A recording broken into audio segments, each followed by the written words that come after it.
brand thinking was never small. We used to call only big brands. You name the top brands we used to call, and it used to be like tall numbers, marketing managers, everybody, always rejection. At the end of the day, we used to So sit. first of all, cultural capital of Maharashtra और Oxford of the east जिसको कहा जाता है, ऐसे पुणे के सभी लोगों को गुजरात का वंदन। लास्ट प्लेयर, लंबी पारी खेलनी थी, लेकिन टाइम हमारे पास बहुत कम है। जितना एसेंशियल है, जितना बहुत इंपॉर्टेंट है, उतनी चीजें मुझे बतानी है। सी, यूपीएससी हो या मैंने जीपीएससी क्लियर किया क्लास 1, गुजरात में रैंक 34 था। यूपीएससी क्लियर किया, rank 570, IPS, becoming the youngest IPS of Gujarat at such a early age, and then people come to you and बोलते हैं आप बहुत नसीबदार है, you are very lucky. I tell them in reverse, luck favours the brave. कोई अपना luck साथ में लेके नहीं आता, वो बनाना पड़ता है। अगर आपके पास रिस्क लेने का एटीट्यूड है, सी, मैं गुजराती हूं and we know the business, and business का एक ही फंडा है, higher the risk, higher the profit. So अगर 8:30 को आपका एक्सीडेंट होता है और 9 o'clock आप मेंस की एग्जाम देने जा सकते हैं, इंटरव्यू से पहले 1 महीने तक आप हॉस्पिटलाइज्ड है और उससे 1 वीक पहले आप दिल्ली जाके उसकी प्रिपरेशन कर सकते हैं, तो luck has to come with you. उसको आना पड़ेगा और आपको आईपीएस बनाना पड़ेगा। लोग बोलते हैं कि एक्सीडेंट के बाद आप जाके आए एंड ऑल, तो द सिंपल था कि मैं एग्जाम के लिए निकला, मेंस मेरा था, सुबह जीएस3 का पेपर था। 8:30 को मेरा स्कूटी स्लिप हो गया, मेरा लिगामेंट इंजरी हो गया, लेफ्ट हैंड में इंजरी था, सीट से ब्लीडिंग हो रहा था। लेकिन मेरे पास 2 ऑप्शन थे। मैं खड़ा हुआ, मैंने देखा, okay, my right hand is safe, and I decided I will go to the exam hall and write the exam. मेरे पास 2 ही ऑप्शन थे, या तो मैं वहां से उठ के रोने लगूं, यार मेरे साथ ही ऐसा क्यों हुआ, मेरा एक्सीडेंट हो गया, मेरा मेंस खराब हो गया, और हॉस्पिटल जाओ, या दूसरा ऑप्शन था कि मैं देखूं कि मैं 3 घंटे और सरवाइव कर सकता हूं। हाँ, कर सकता हूं। मैं मेंस के लिए एग्जाम हॉल में गया। ये जितने भी फोटोग्राफ्स लगे हैं, सर ने जैसे बताया कि जितने भी इंसान सक्सेसफुल हुए, अगर आप उसकी लाइफ स्टोरी देखेंगे तो कहीं ना कहीं एक मोमेंट आता है जहां पे वो इंसान की जो स्ट्रगल है वो पीक पे हो जाते हैं। वो इस मोमेंट पे आपको डिसाइड करना है कि आपको वहां से यू टर्न लेना है या आपको वहां से आगे निकलना है। इन सब लोगों ने डिसाइड किया कि उनको वहां से आगे निकलना है, एंड दैट इज द फंडा ऑफ लाइफ। सक्सेस उन्हीं को मिलता है जो इस स्ट्रगल वाले मोमेंट से आगे निकलने की सोचते हैं।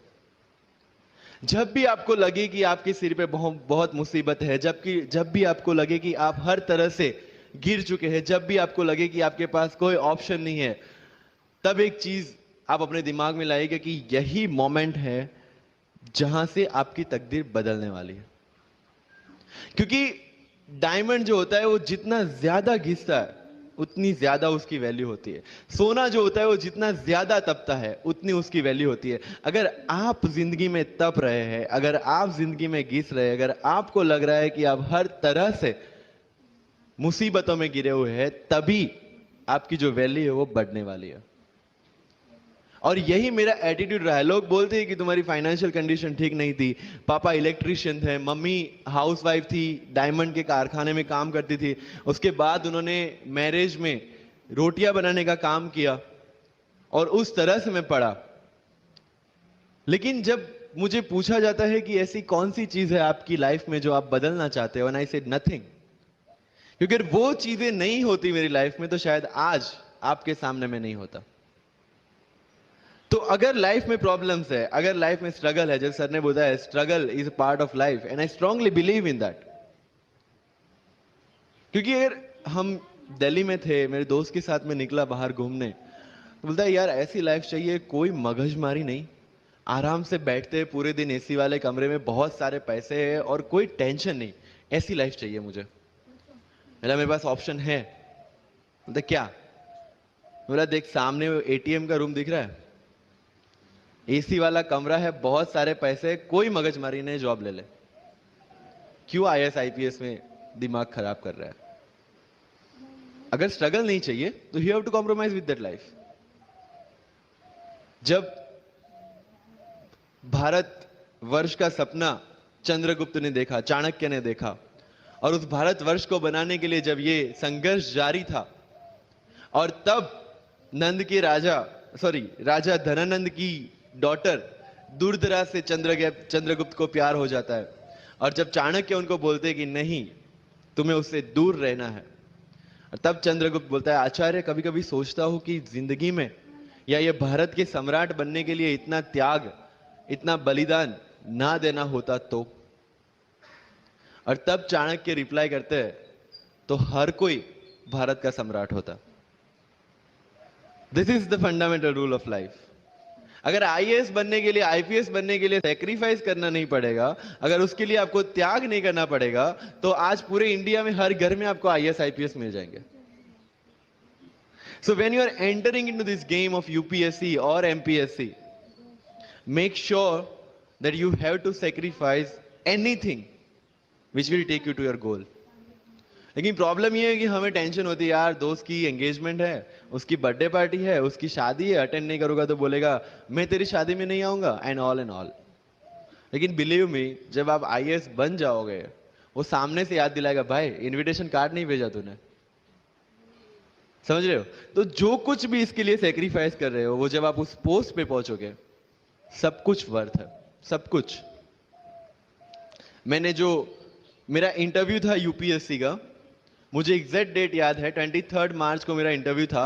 20 फरवरी को मुझे हॉस्पिटल में एडमिट किया गया क्योंकि मुझे इन्फेक्शन हो गया था बॉडी में, एंड बहुत हाई फीवर था, तो आईवी के अलावा कोई ऑप्शन नहीं था. 1 मार्च को ठीक होके मैंने सोचा चलो दिल्ली निकलते हैं. 2 मार्च को मैं दिल्ली पहुंचा. 3 मार्च को वापस से टॉन्सिलाइटिस का अटैक होने की वजह से फ्लाइट लेके वापस से Palanpur, Ahmedabad. Again hospitalization. 15 March को I got relieved from the hospital.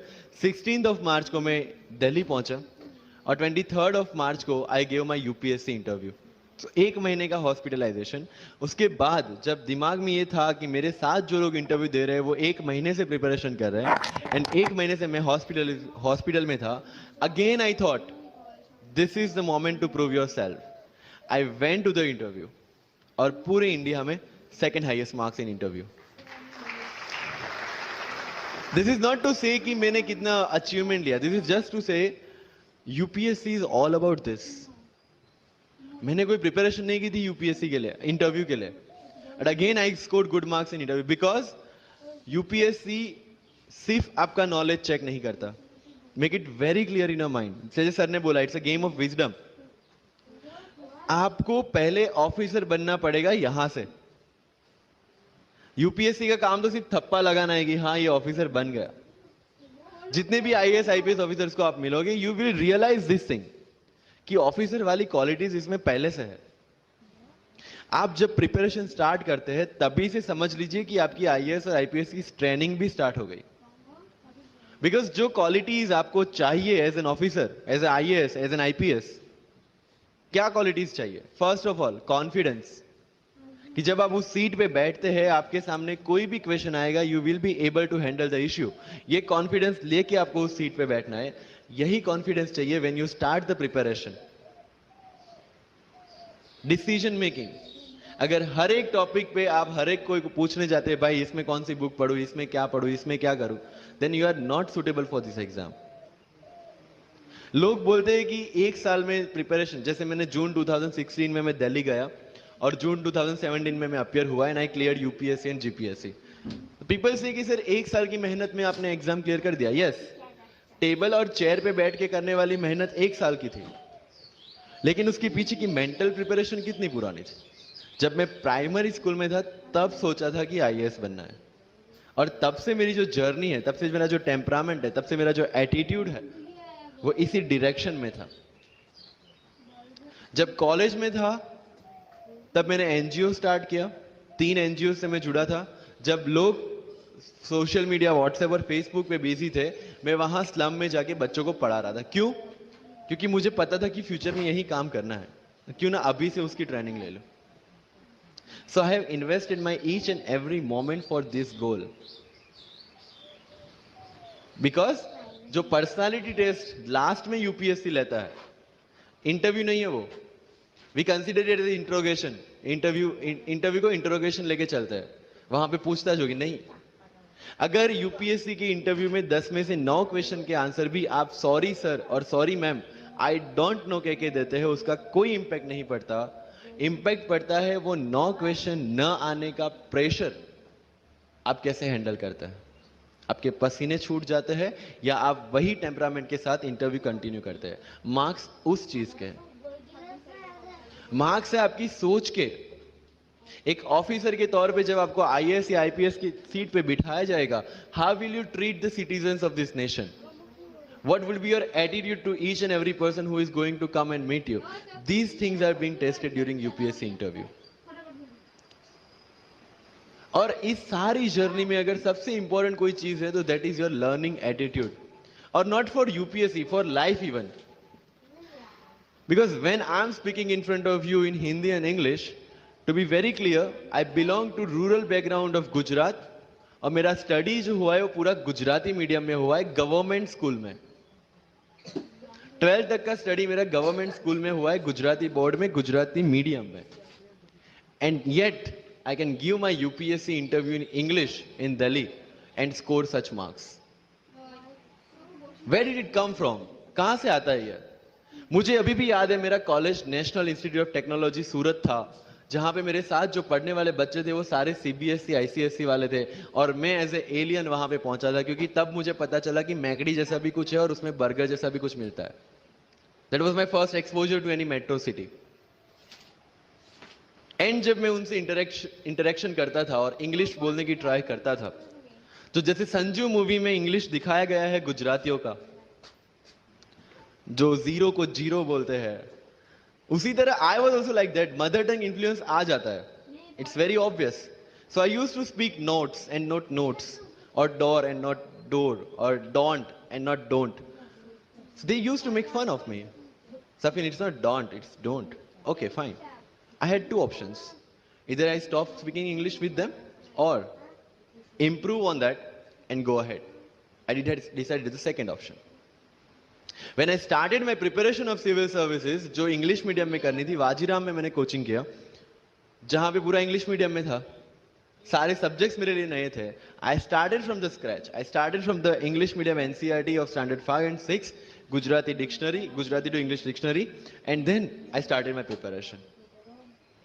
कभी कभी ऐसा होता था कि द हिंदू का पूरा एडिटोरियल पढ़ लिया और उसके बाद आई वाज लाइक कि मैंने क्या पढ़ा। ये होगा, सबके साथ होगा। बट उस जगह अगर आप टिक गए, उस जगह अगर आपने पेशेंस रखा, उस जगह आपने अगर सरवाइव कर दिया, तो इस एग्जाम में भी सरवाइव कर जाओगे। क्योंकि यूपीएससी की जो रेस है उसमें कभी भी कछुआ, कभी भी खरगोश नहीं जीतेगा। इसमें जीतने वाला ऑलवेज कछुआ ही होगा, जो स्लो बट स्टेडी रहेगा। लग जाते हैं 5 साल भी लग जाते हैं, 7 साल भी लग जाते हैं, 9 साल भी लगे हैं लोगों को एग्जाम क्लियर करने के लिए। लेकिन बिलीव में जब रिजल्ट आएगा ना, तो वो सारा सेक्रीफाइस आपको वर्थ लगेगा।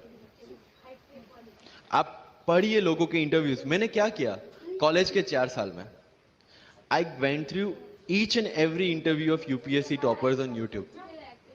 ईरा सिंगल से लेके टीना डाबी मैम तक सबकी इंटरव्यूज मैंने देखे। For what? Just to know कि उन्होंने ऐसी कौन सी गलतियां की थी जिससे इनको इतना टाइम लग गया, और मुझे कौन सी गलतियां रिपीट नहीं करनी है। क्योंकि चाणक्य ने कहा है कि दूसरों के एक्सपीरियंस से जो सीखते हैं ना, वो जल्दी आगे आ जाता है। क्योंकि खुद सब कुछ अनुभव करके सीखने के लिए जिंदगी काफी छोटी है। I did the same. 4 साल में हर एक टॉपर का इंटरव्यू देख लिया, चीजें समझ ली कि ऐसी कौन सी चीजें जो इन सब ने की है, और ऐसी कौन सी चीजें हैं जो गलतियां हैं जो इन्होंने की और जो मुझे रिपीट नहीं करनी है। सो जब युद्ध के मैदान में हम उतरते हैं, इस चक्रव्यूह में उतरते हैं, तो अभिमन्यु की तरह नहीं, अर्जुन की प्रिपरेशन के साथ उतरना है कि हमें पता होना चाहिए कि इससे बाहर कैसे निकले। I did the same. College के 4 साल इंटरव्यूज देखे, ब्लॉग्स पढ़े, समझा कि इसमें कॉमन मिनिमम क्या है। वो जो कहानी अगर आपने सुनी हो कि शार्पनिंग द एक्स, रोज अगर आप पेड़ काटने के लिए जाते हैं तो you have to sharpen your axe, otherwise day by day आपकी जो एफिशिएंसी है वो कम होती जाएगी।